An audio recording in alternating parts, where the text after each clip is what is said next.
Automotive presents a heart-pounding motocross event from the world-famous Cotton Bowl in Dallas, Texas, the Dallas Supercross. With David Bailey, 1983 Grand National Champion. Brock the Golden Boy Glover, 1983 Super Bowl motocross champ. With Ricky Johnson, Johnny O'Mara, Jeff Ward, and Ron the Machine Lachine, 1983 San Diego Supercross champ. And your hosts for this evening's event are Bruce Penhall and Larry Huffman.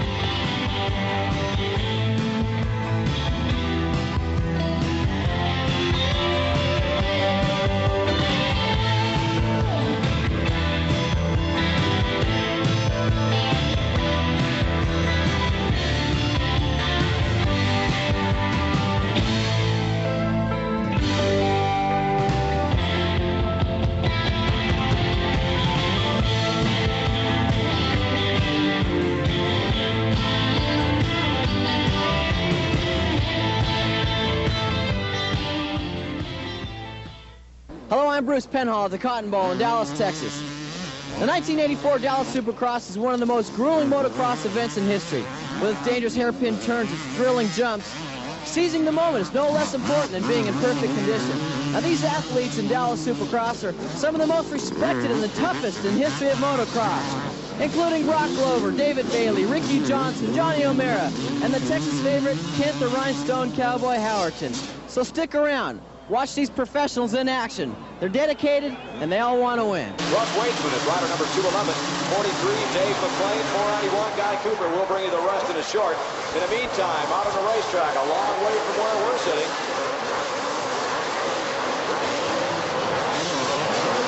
Russ Waitsman, the number 1 position. Waitsman is out in front. Jeff Frizz, number 117 from Florida. In 3rd place, Mark Barnett, the bomber. And Keith Bowen running in 4th. In 5th is Johnny O'Mara. 6th place is Dave McClain. 7th, the Hurricane Bob Hanna. Jeff Hicks in 8th. In 9th, rider number 41. Kehoe, Eric Kehoe. There goes Mark Barnett on the inside. He found a line around that big sweeper under the tunnel, under Miller Mountain, and Barnett takes over the lead. There goes Bob Hanna. He's moving up through the pack. Hanna now running in the number 6 position. Watch Bob Hanna. Look at him climb over those moguls. Look at Bob Hanna go. Taking an inside line. Look for traction, and he's got it. Hanna moves into 5th. Takes an inside line. That's interesting. Hanna passes one more. Hanna moves up to the number 4 position. It's still Mark Barnett in front. Johnny O'Mara 2nd. Waitsman now dropping back to 3rd. Bob Hanna 4th. In 5th is Bowen. 6th is Jeff Frizz. 7th place, David McClain. Jeff Hicks, Team Tam rider from Atwater, running in number 8 position. In 9th, it's Eric Kehoe. Barnett feeling a breath right now of O'Mara up over the top of Miller Mountain. Look, O'Mara taking an inside line. O'Mara with an inside line, nowhere to go. Barney slammed the door. Barnett passed there just 1 lap ago. 1 lap ago, Barnett made ground and he stayed there. O'Mara outside and losing ground. Let's watch it next time around. It's still Mark Barnett, the bomber in front. Johnny O'Mara. Look at him clear the big vicious doubles. Only 2 riders in this one did it. O'Mara and Barnett. Now Hanna moving into 3rd. Bob Hanna takes over 3rd. O'Mara knife into the inside, takes the lead. Oh, the inside line is hot on this racetrack. There goes Barnett back on the outside. Now Barnett looking for running room. It's still O'Mara. Barnett squeezes the inside. O'Mara up high. Here comes Hanna.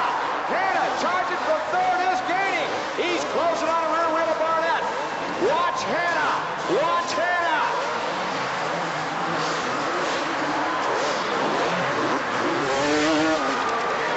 Watch O'Mara. Let's see if he moves to that inside line, because this is a hot and fast one. No, he stays outside. Here comes Barnett. Now O'Mara cuts across.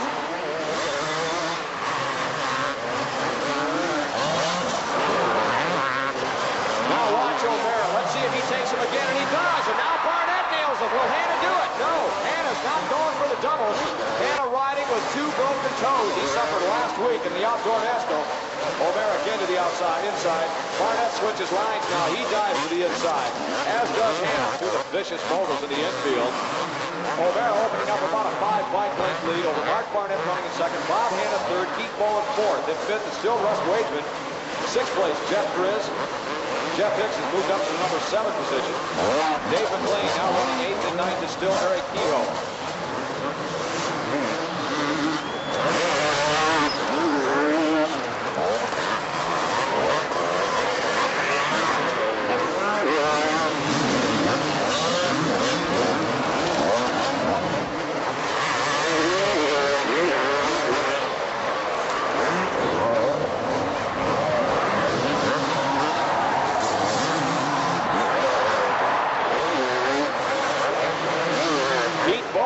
Number 4 position. It started to close slightly on Hanna. Hanna has fallen off the pace.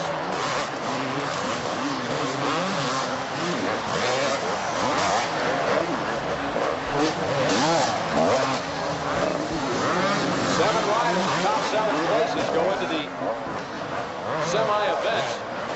You're an 8th. In Vienna, you have to go to the quarterfinals. We'll explain that format to you a little bit later. Johnny O'Mara opening up a huge lead. He's starting to run away with this one. It's still Barnett running second. And Hanna third. Hanna has dropped slightly off the pace. Keith Bowen, number 68, young Yamaha rider out of Pontiac, Michigan, now running in the number 4 position. He has closed on Hanna. In fifth, number 211 is still Russ Wageman. Sixth place is Jeff Hicks. Seventh is Jeff Grizz. And eighth is Dave McLean. In ninth, Eric Kehoe looking to take over that number 8 position, but only 7 count in this one. 7 go into the semi.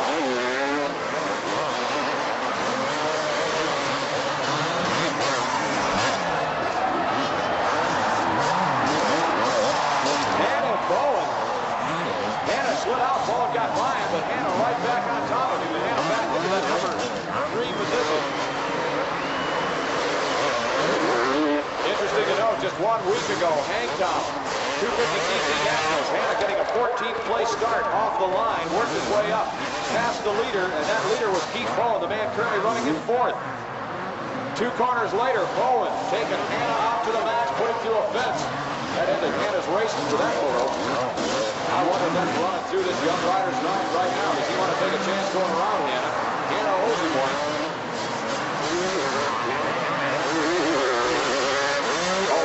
Continues to open it up. The O show showing the short way around this Dallas track. Barnett still running the second. Barnett the early leader.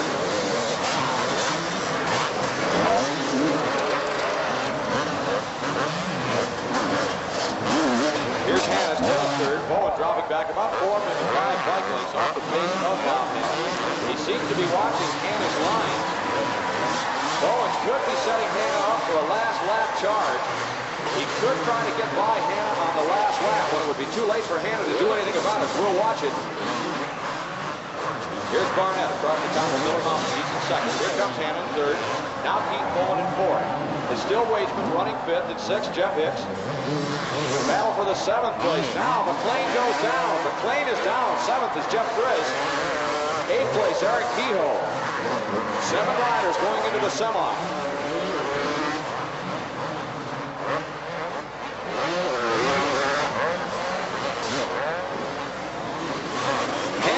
Bowen picking up the pace slightly, and they have closed the gap, closed the distance on Barnett. Now Barnett running in traffic. Barnett had to pause momentarily going into the vicious moguls. Now let's see. Hanna getting sideways again. Now a 2-rider crash. Bowen and a lap rider going down. 1 lap to go. Can he do it? Hanna definitely on the move. He's on the charge. Watch Hanna. Watch Barnett. Barnett running in second. Hanna in third. Hanna's on the gas. Hanna charging from the number 3 position. Oh, he'd like to pass Barnett. He'd like to position Barnett right now. Let's see if Hanna will take the doubles this time. No. Barnett knew he was coming. Barnett backed him. Hanna backing off the pace. Now listen, half a lap to go. Barnett looked over his shoulder and said, "You want me? Come get me. You're going to have to ride harder than that." Down through the moguls. And Hanna having his problem in that section. Barnett again opens it up. 6 up in that rough section. Maybe 4 or 5 bike lengths. It's going to be Mark Barnett holding on to the number 2 position. Here comes O'Mara to take the win. The Osho! Sideways, 1 foot on the peg. What a showman this young man is. Here comes your second place rider, early leader, Greenview, Illinois, the bomber Mark Barnett, and then the Hurricane Bob Hanna. Behind every successful rider, such as Brock Glover, is a mechanic. And earlier, Bruce talked to Brock's mechanic, John R. Will you have to change the gearing, the tires, and set the motorcycle up completely different all the time? Probably just change the gearing just slightly, maybe, and maybe the tire change. Do you have a lot to do with Brock's mental attitude? Yeah, I think when he comes to the race, if the bike is clean, and like you say, everything fits right, and the levers, everything works smooth, that's a big part of it. The riders on the starting gate. It's one, and out in front. Down that front straightaway at close to 70 miles an hour. Oh, look out! Billy Lyles gets slammed into a hay bale, and out in front, a surprise. Jeff Serber, a team cam rider on a production Honda out of Houston, Texas. Here's Serber, 249 out in front. And running in second spot was 17-year-old Winston from San Jose, California, Ricky Ryan on the factory Suzuki. So Serber, the son of an amateur Supercross promoter from Houston, is out in front of this Texas Cotton Bowl crowd. But here comes Ryan, 130 pounds soaking wet, but he is one tough little cookie, and he's closing on Serber. Over the big jump, 60 feet through the air. It is Jeff Serber in front on the Honda, Ricky Ryan on the Suzuki in second spot. 249, Serber over the hoop-de-doo, and Ryan right behind him. Into the right-hand sweeper, Serber goes wide, and Ryan goes to the inside and takes the lead. Ricky Ryan out in front on the Suzuki, Serber in second, and here comes Billy Lyles in third over the whoop-de-doos. Lyles on the factory Kawasaki takes second. Ricky Ryan in front on the Suzuki. Lyles now on the Kawasaki in second, and Jeff Serber now running in third. Back in the middle of the pack, Brock Glover and Ricky Johnson. And Johnson is starting to move up. Here is Ryan, and here comes Lyles passing in midair. So Lyles goes out in front. Ricky Johnson has gone to third now. It is Billy Lyles in front, Ricky Ryan in second, and Ricky Johnson in third. Kawasaki, Suzuki, and Yamaha. And look out, because Johnson takes second. Glover running in fifth spot. Ricky Johnson on the modified production Yamaha goes into second spot, right behind Billy Lyles. Lyles number 12, Johnson number 17. Lyles has never won a Supercross. Johnson won the inaugural Tokyo Supercross in 1982. Billy Bullet Lyles, the pride of Fairburn, Georgia, on the new Factory Works Kawasaki in front. And Ricky Johnson in second spot.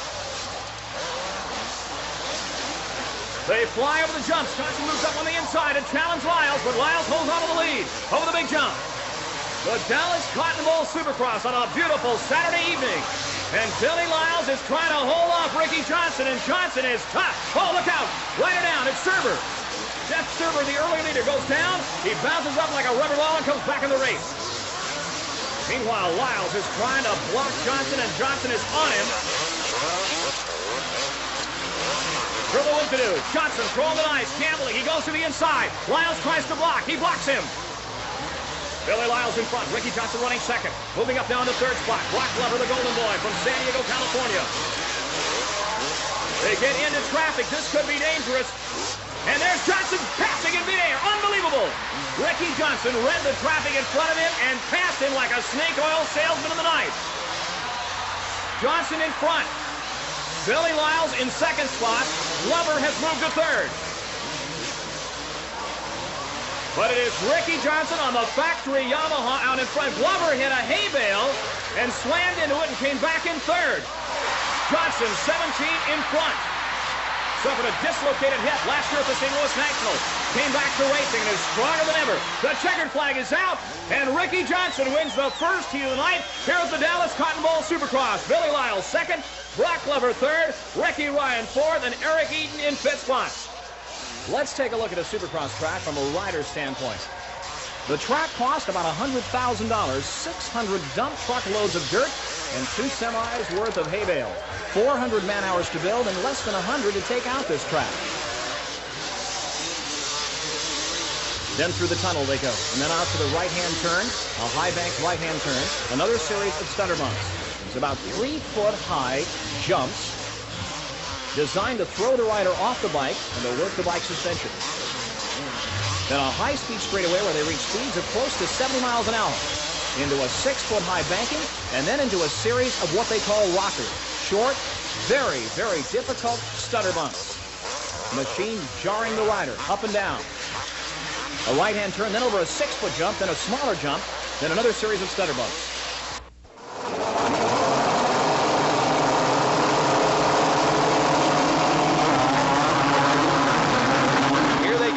It's Ward looking on an inside line, or looking for an inside. Now Lachine on the inside. Ward looks set to take that inside. Ward hit from behind is down. Ward smashed into from behind, goes down. He has got a lot of work to do. His work cut out for him as Lachine.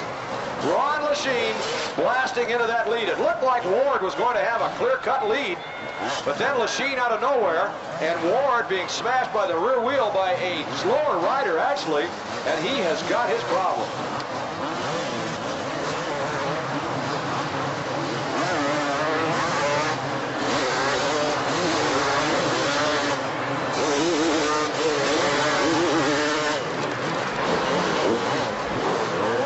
Jeff Ward with some kind of a serious problem. If he hangs it up now, he's all done for the night, and that's just what he's doing.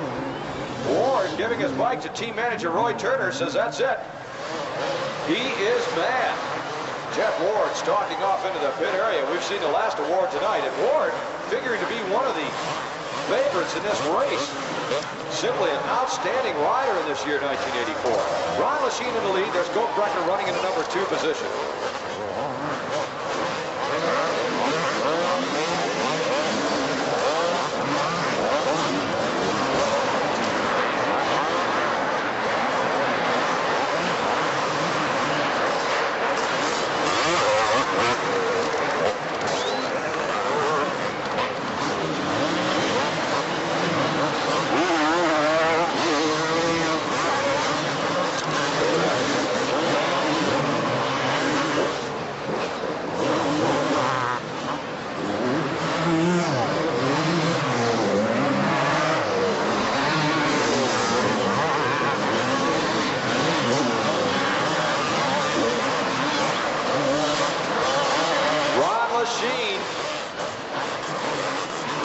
Young Honda rider. Last year he was the Rookie of the Year. Goat Brecker running in second. Clint Hardy, rider number 30, has moved up to the number 3 position.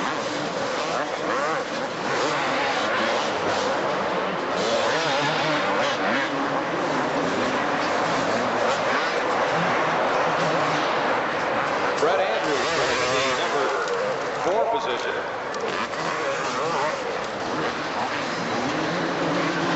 Running rather in 5th position. John Kinhart running in 4th.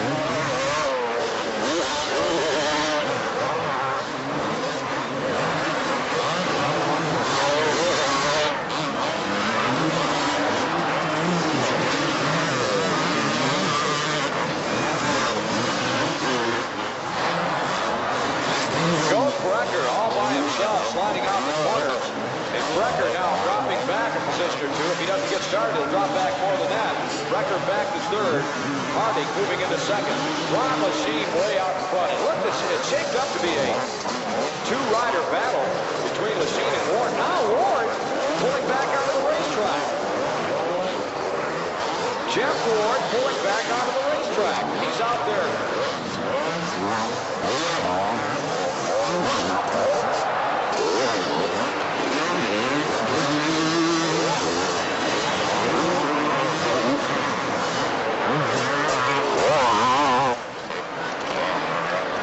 Jeff Ward apparently had given that situation up and walked away from his bike. All of a sudden, Ward is back and out of the racetrack. So we'll see what the ruling will be on that one. Riders number 1 through 7 go directly into the semi. The riders are finishing in 8th through 15th will have to ride a quarterfinal. What we do is set the main event for 20 riders. We start with 4 individual heat races. All riders must participate in the 4 heats.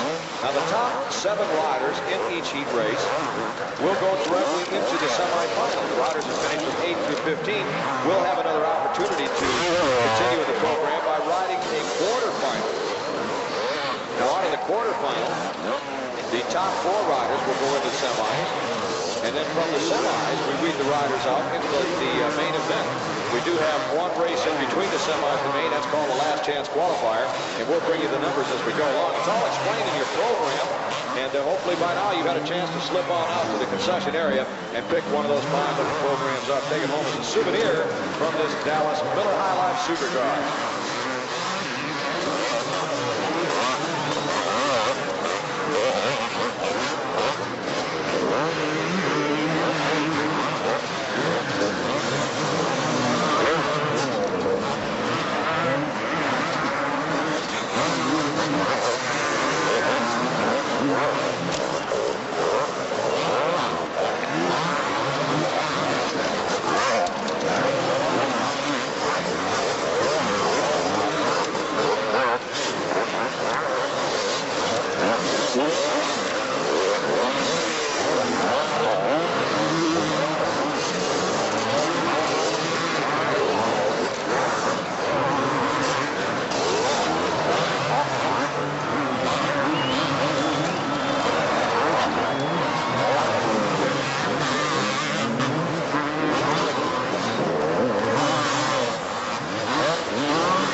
Short work of the big doubles on the far side of the racetrack. 2 riders tonight, or 3 rather, have been double jumping 2 sets of them. Ricky Johnson did it, Brock Glover, and now Ron Lachine is doing it. In heat number 1, Mark Barnett, DeBala, and Johnny O'Mara were doubling up a couple of them.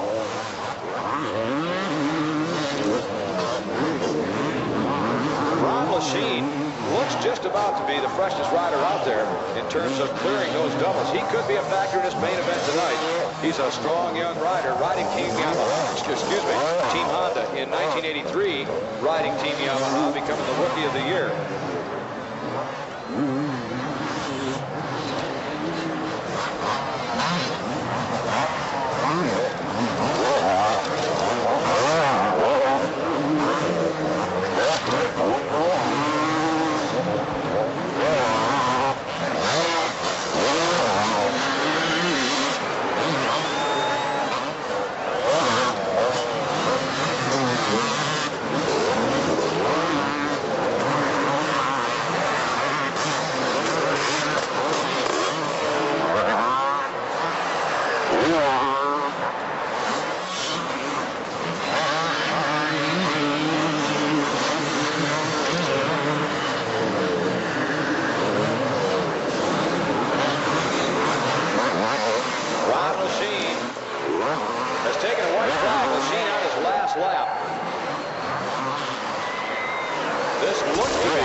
Checkered flag now with a big wave as he flicks it sideways off the top of Miller Mountain.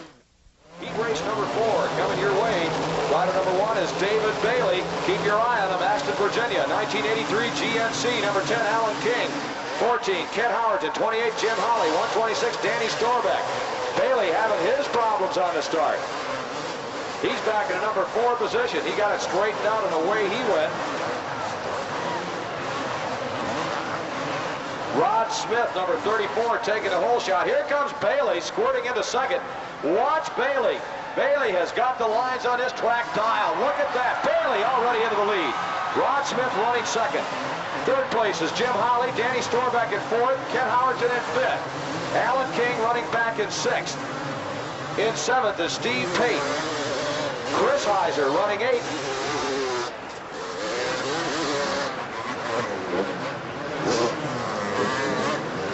Bailey looking like he had a problem coming out of the hole. He hit the moguls. Moving back into the number 4 position, but inside a quarter of a lap, Bailey moved into the lead. Now Howerton moving into third. Ken Howerton into third. The Rhinestone Cowboy coming out of San Antonio. Howerton looking to take over second. Watch Howerton. He says, I don't like Supercross, but he's sure ripping this one apart tonight. Jim Holly in second, Howerton third. Ron Smith fourth, Alan King now up to fifth. Steve Pate, rider number 76, running back in the number 6 position. And King goes by Smith in the number 4 position. Bailey jetting away with this one. Look at Bailey go. Bailey in the lead now. Howerton again, challenging Holly. The Rhinestone Cowboy from San Antonio, Texas. Side by side, he's got a good line on the inside. Can he hold it? Can Howerton hold that line? Holly on the outside. And Howerton not able to take that number 2 position away from Holly. Holly holds on. Now watch him down through the straights. Neither rider choosing to double up. Now Holly goes for a double. And Holly holds on to second place. Howerton in third. Here comes Alan King. King showing an awful lot of aggressiveness, enthusiasm in this 1984 season. Last week's overall winner in the 250 class, the Outdoor National in Hangtown. Alan King, the top privateer in the Supercross series, riding for Team Tam, and he is leading the 250cc Outdoor National Series. Here's Howerton and Holly going at it again, and here comes King. King moving up to the rear wheel of Howerton across Miller Mountain. Oh, 3 riders going for that number 2 position, a 3-way dogfight. Look at him, look at him. Jim Holly has got second. Howerton and King won it. Holly says, come get it. Howerton nice to the inside and takes over second. Let's see if Howerton will double it up, because you know Holly's going to do it. No, Holly didn't. And King now challenging for the number 3 position as Howerton opens up a 5, maybe 6 bike length lead in that number 2 position. Bailey, long way going out in front.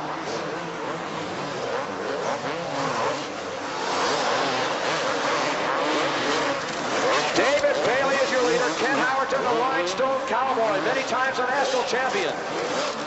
He did it for Husqvarna many years ago in the open class. Now Howerton riding a Kawasaki, looking for one more before he hangs it up. He says, I'd like to bang off a couple of wins in 1984. What I do in 85, I don't know. It depends on how I feel at the end of 84. This could be Howerton's last year. Alan King on the outside. That has not proven to be the best line around that corner, but Holly leaving the door open for King as he gets wide, but King not able to take advantage of it. It's still Bailey.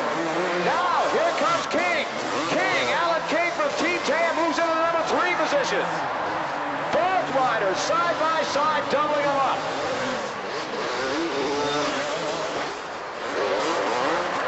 Holly moves back into second as King gets squirrely. Correct that. Holly moving back into third as King gets squirrely. I didn't get that part wrong. King across the moguls. Looked like he hit the front wheel, not quite where he wanted to hit it. The wheel started to slide sideways. King got back on the gas, almost lost it. Now King has his work cut out for him. He has to do it all over again. It's still David Bailey way out in front. Bailey now starting to lap slower riders. Ken Howerton, the Rhinestone Cowboys, San Antonio, Texas owned, running in second. Third place, Jim Holly. Fourth place, Alan King. Here we go. Let's watch them. They're providing all kinds of excitement down through the doubles. Here comes King. Let's see if they nail him again. And they do. Both of them. King on the inside, but nowhere to go. Yes! Oh, side by side, and King almost loses it again. King coming out of that vicious set of doubles. A right-hand U-turn, got on the gas a little bit early. Bike going sideways down an old flat track.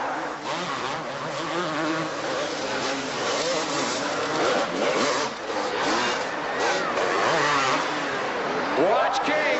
Watch King. King hits a hay bale. I'll tell you what, if it wasn't for bad luck, King wouldn't have any at all tonight.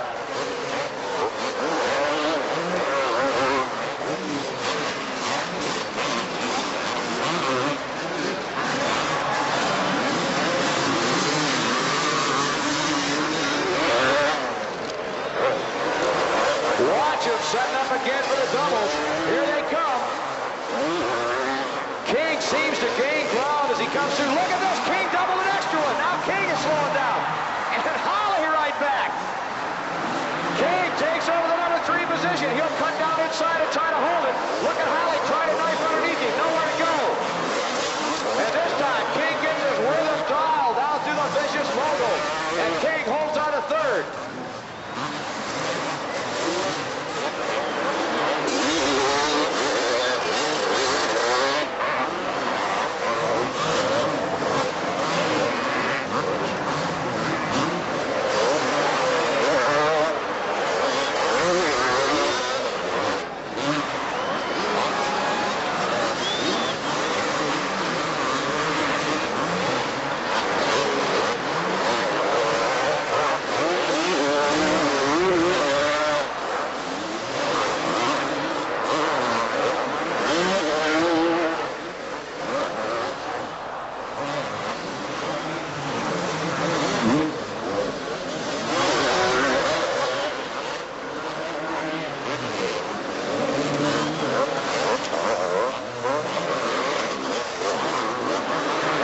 David Bailey takes the white flag off Miller Mountain last lap.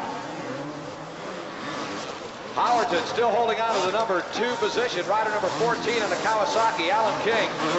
Charging from 3rd. King is really on the gas. But he's going to need a break or two from a couple of lap riders if he's going to take the measure. Jim Holly, I think, has just taken over the lead in the Coca-Cola catapult. He moves the stick. Where they're jumping is down at the end of the racetrack, closest to the entrance of the pit.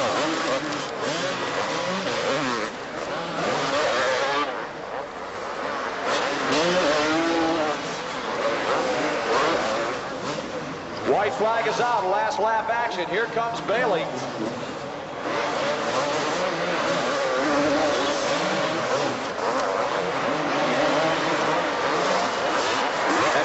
Takes a checkered flag. He gets a pancake flyer off the top of Miller Mountain. Here comes Howerton. Ken Howerton's going to run into that number 2 position. It's going to be Alan King running 3rd for Team Tam, and 4th is going to be Jim Holly. David Bailey, last time I talked to you, the champagne corks were flying. You won the 1983 Supercross Championship. Is there any pressure on you now? I know you started out a little slow, not really, but was there any pressure being the champion and starting the new season? There was. I put it all on myself, though, I think. A lot of people told me that it would be a problem, my father and stuff. He's been in my footsteps, and he tried to advise me that that would happen, and I still put it on myself a little bit, but I've overcome that now, and I've been winning a lot of races, so I feel really good about my season. Yeah, it looks like maybe the first couple events, but I think you've won the last 5 events in a row or something like that, and you're just 6. Sorry about that. You're just you're doing very, very well. You just came back from Paris. You won the Supercross over there. Things look to be going really good for you. Are you happy so far? I'm real happy. I just wish that after Anaheim I hadn't hurt my foot. I hurt my foot then, and in Seattle, which was rounds 2 and 3, I didn't do that well. I finished a 10th and a 7th. So that's got me pretty far back here in the Supercross series, but hopefully if I can win tonight and keep winning, I'll get myself close enough to within the striking distance for the last race, and hopefully I can put myself in Mark Barnett's position where all he had to do was just beat me and ride like heck last year, and he came up close, but it wasn't enough. Obviously, you want to win the Supercross again this year. You want to retain your title. What about the Nationals? Do the Nationals mean more to you than what the Supercross does, or is it about the same? No, the Supercross is the most important to me because everybody's involved. I have a lot more fun in the Nationals because it's more real motocross, but the Supercross is just all the excitement, and it seems the most important and the biggest one to win. So that's on my list, as far as being the most important. And it's just too bad because that's the one I'm the furthest out in right now. I'm 4th. And in the 500 Nationals, they've had 3 races so far, and I've won every single moto. So I'm really pleased with my season so far in the 500s. I didn't know what it would be like because I did make the switch from 250s last year. So hopefully I can improve on my Supercross finishes and get them both running real close. Let's get back to your father, Gary Bailey. He's been so tremendous in your career, actually, helping you out so much. He was a great rider himself, and he still is. He really is. He's helping a lot with your mental attitude, it seems like, with being champion and just keeping the pressures within you, I guess. Well, he's just got good advice, and you know, he hasn't been able to go to as many of the races this year as I would like him to, but he's been doing his schools. He just got back from South Africa, and he does. He's doing a lot of them right now, so I'm getting a little bit less help, but we just got together this week and we've sort of touched on a few bases and, you know, talked about strategies and things for from here on out towards the end of the season on what I need to do to get into the lead in the Supercross, and mainly just relax, you know, because we've discussed and analyzed, you know, when I do well in the Supercross, and it seems like it's just when I'm really relaxed and just real you know, loose.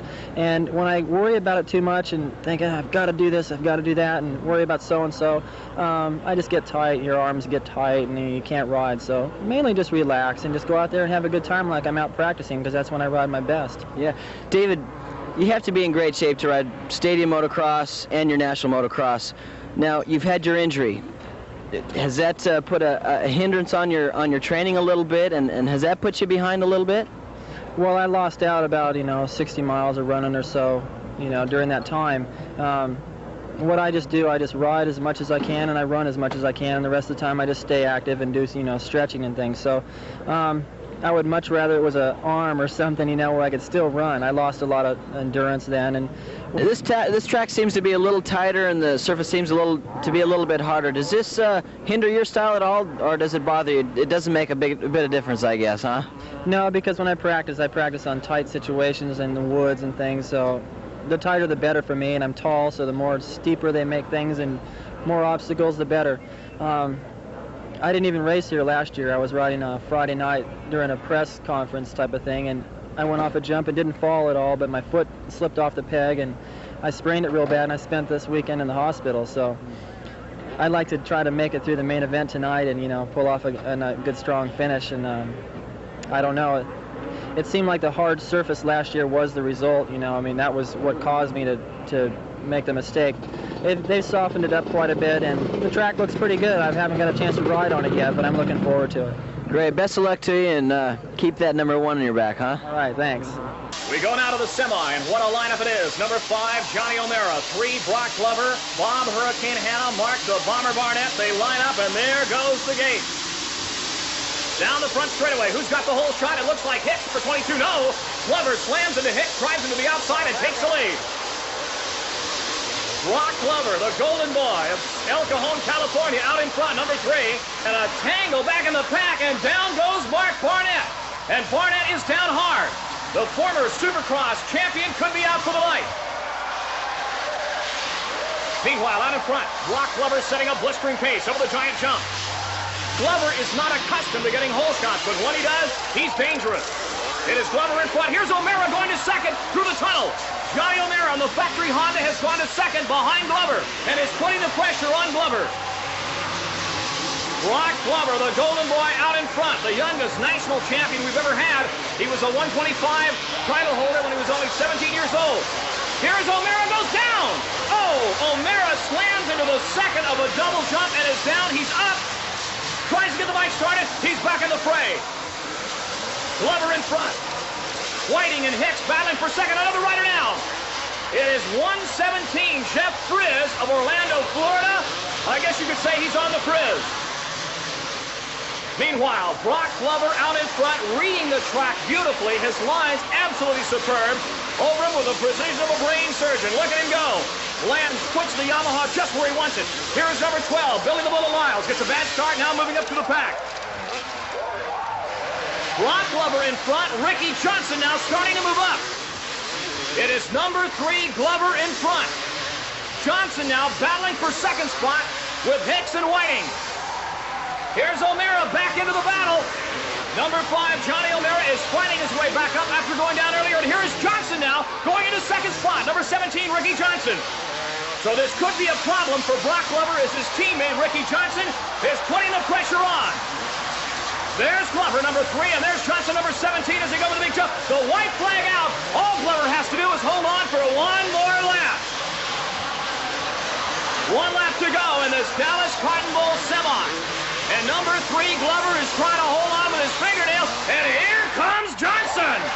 Ricky Johnson almost slams into Glover. That woke Glover up. He knows now Johnson is gaining on him. The final lap, a half lap to go over the whoop-de-doos. You read him wrong, you're in trouble.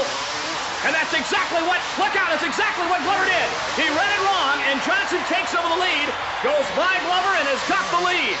Oh, what a tough break for Brock Glover. Johnson flying over the jump, and the crowd is happy about this. Ricky Johnson takes the lead in the final lap. The starter reaching for the checkered flag. Oh, look at that incredible sideways finish. The crowd loves it. So does Johnson, Glover, O'Mara, and Jim Hollywood Holly. Earlier, Jeff Ward in his heat race had some problems. Let's take a look back at that heat. Ward slams into the final jump of a series of whoop-de-doos and is down hard. He gets back up again and is down for 2 laps before coming back into it. Now, semi number 2, David Bailey, Ron Lachine, Ken Howerton, and Jeff Ward. Here's the start. They fly down the straightaway into the left-hand turn, wide enough for only 3. Scratching and clawing, and it is number 1, David Bailey, the Grand National champion, coming out in front. Ron Lachine, number 7, also in the factory Honda in second spot. The Rhinestone Cowboy, Ken Howerton, in third. Bailey on the sweeper and over the jump. Beautiful style. He's out of Axton, Virginia. The son of Gary Bailey, a former motocross star of the early 70s, and he's taught his son well.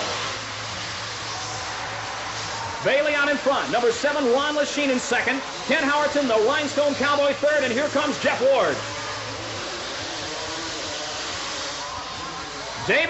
Bailey slams into the second jump of a double jump. That shook him up.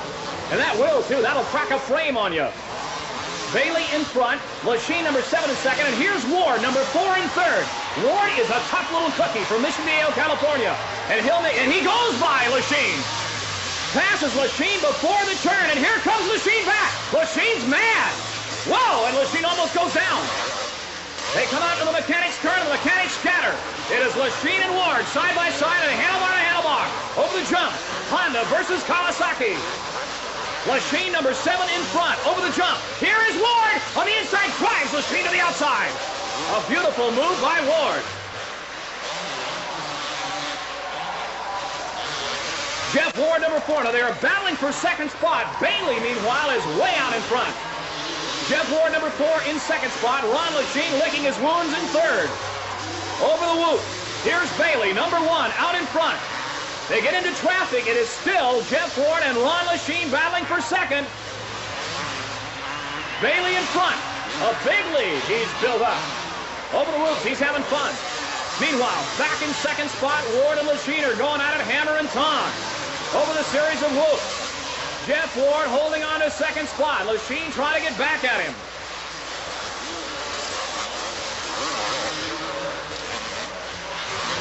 David Bailey in front. Here is Jeff Ward going around a lap rider, and that's dangerous in this close racing. The white flag out, 1 lap to go. Ward is in second. Lachine is running in third spot, back behind the lap rider. Meanwhile, Bailey, number 1, in front, and here's the checkered flag, and David Bailey takes it home. Bailey takes the win, Ward second, Lachine third. Bruce Penhall's down on the starting line, talking to the riders lined up for the main event. What do you think, Johnny? Had a little crash your last heat. How do you feel? Well, I don't feel bad. I didn't crash that hard. I just, my pride, but I hope to be right in there in this race, maybe win it. Okay, buddy. Good luck, man. Everybody's wanting you to win. Okay, thank you. David. David, what do you think? I don't know. I just don't think when I'm here at the start. I know what I have to do already. Everything's already computed in there, and I just let it happen. 2 great heat wins. You look great out there. Best of luck. Thanks. Okay, let's get Brock. Get the other way. Brock, what do you think? Finally coming up, buddy. Yeah, it's going to be a tough one. A lot of guys are going real fast out there, so we'll have to see what happens. Hope we get a good start. Well, you don't look too slow yourself, though, huh? Oh, yeah, I have to get jumping those double jumps, I think. I hit my face really hard in the first race and kind of cut my lip up, but I think I'll have to do it for the main event or I won't be competitive. All right, Brock. Best of luck. Jeff, how about a quick word here before you start out? Well, I just hope to get a good start, as usual, and just keep it cool for the first 3 or 4 laps and try to get out in the lead and then break loose from there. You had a great semifinal with Ron Lachine, and you got by him. You had swapping back and forth a little bit, but you finally you got through and you transferred. The first heat was a little rough for you, but who cares? You're in the final. Yeah, I guess all that counts. I lost a few points there.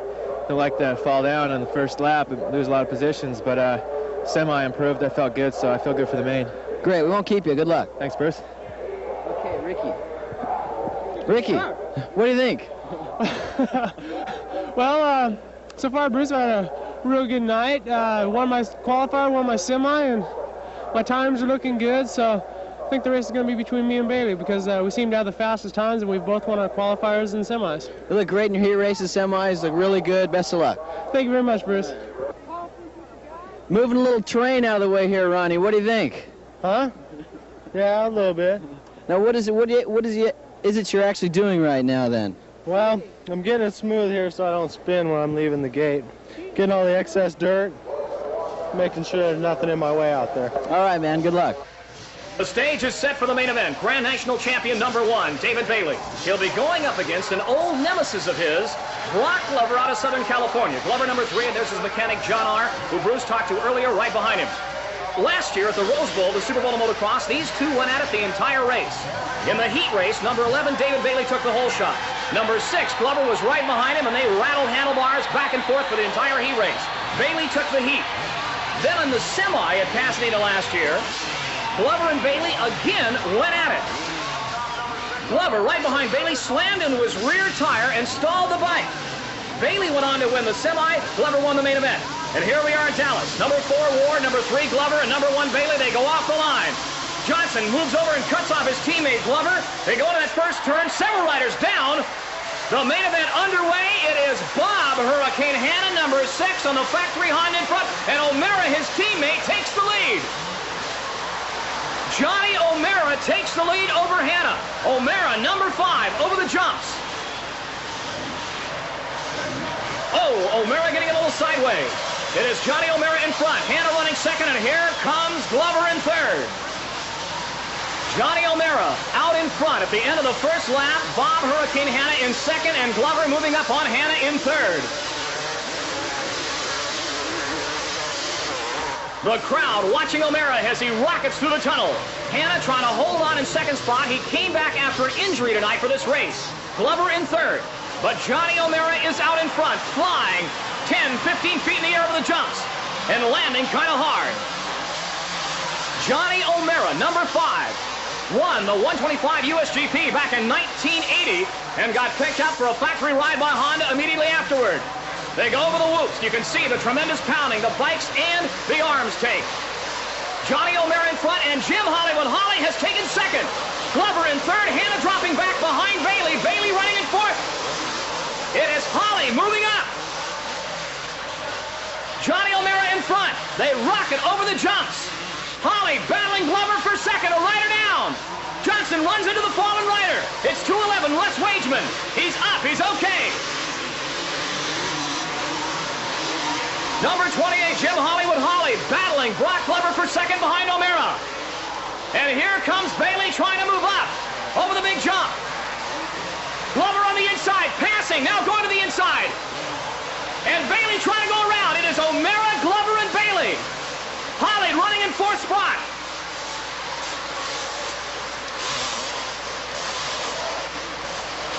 Brock Glover trying to hold on to second. Bailey is putting the pressure on him. These guys are tough. They've got to be in top physical condition. Here's Glover to the outside, Bailey to the inside. Bailey comes back, Glover comes back. Oh, Bailey down, Glover down. Launching the bike into the stands, incredible. And Glover is furious. Bailey trying to get the bike started. Meanwhile, out in front it is Johnny O'Mara, completely oblivious of this unbelievable battle behind him. And Glover has got to take his bike out of the cheap seats to stay in the race. Oh, what a terrible break for Glover. So it is Johnny O'Mara in front. Ron Lachine now in second spot. Here is Ward passing Holly and Hanna. Only Toledo. Jeff Ward passes on the outside, then on the inside. Wow! Jeff Ward is moving up on the leader, Johnny O'Mara. 5 out in front. Here's second place, Ron Lachine, number 7. And here comes Jeff Ward right behind him. They're into traffic, into lap riders. Over the big jump, Lachine, number 7, in second spot. Ward, number 4, in third. O'Mara, number 5, is leading. Ricky Johnson has gone to 4th spot, but it is Ward trying to pass Lachine. Johnny O'Mara in front. This is the battle for second. Ward and Lachine. Ron Lachine, number 7, Jeff Ward, number 4. It is Honda versus Kawasaki over the jumps. And there's Ricky Johnson right behind him, hovering in 4th, trying to get close enough to pounce. Your leader is Johnny O'Mara, but Jeff Ward and Ron Lachine are battling for second. Here's Ward on the outside. Lachine shuts the door on him. They go over the jumps. Ward hammering at Lachine. Ward to the inside, over the big jump. Ward and Lachine battling for second spot. Johnny O'Mara in front. Lachine trying to block Ward. Ward on the inside, looking for a hole. And he's got it. No, Lachine blocks him beautifully. Lachine, number 7, Ward, number 4, and Johnson, 17. They're back. Oh, and Ward almost goes down, but saves it and goes in front. So Jeff Ward has taken second. Lachine is third, and Ricky Johnson. Now Johnson passes. Johnson goes to third. Over the big jump. It is Jeff Ward in second, Ricky Johnson in third, Lachine in 4th, but O'Mara, completely oblivious to the battle for second, is out in front. David Bailey back around 4th spot. Johnny O'Mara, oh Johnny, go. In front, he waves to the crowd. The checkered flag comes out. A sideways shot of Johnny O'Mara. Ricky Johnson second, Jeff Ward third. Let's go down to the field for Bruce with the interview with Johnny O'Mara. Johnny O'Mara, great win today in the Cotton Bowl. What do you think? Sure, it just feels great. You know, I've won a few times this year, and it just keeps on getting better and better. You know, I was watching the start. You didn't actually make a great start to the first corner, but you came out of the first corner first. You know, it was just, I think it was being in the right place at the right time. Yeah, I had a choice of going outside or inside. I figured, since the start is so tight, that I would have a better shot on the inside, just basically stopping right on the pivot point, and everyone would drift wide. It just worked perfect. Supercross is directed by Edward Lapel. This has been a Recreation Network Sports Special. Executive producer Tom Tatum. Promotional consideration provided by Continental Airlines.